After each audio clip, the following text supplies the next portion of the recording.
Hey guys, welcome to my channel, and in this video I'm gonna show you how to hard reset your Realme phone.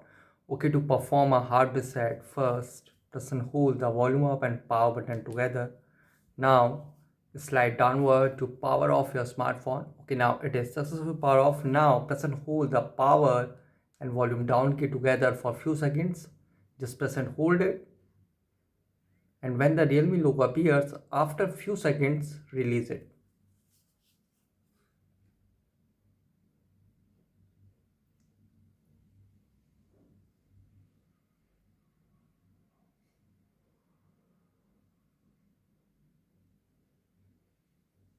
Now here select language.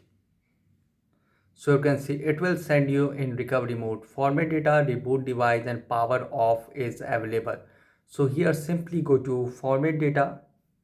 So here you can see format data, please enter verification code. For this phone it is 4552.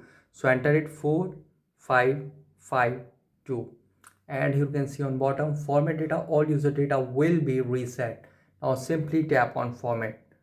Okay, you can see wiping, please wait, and you can see data formatted. Now tap on OK.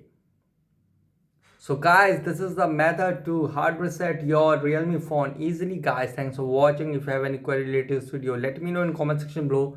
Please like, share, subscribe, and don't forget to click on bell icon for the latest updates.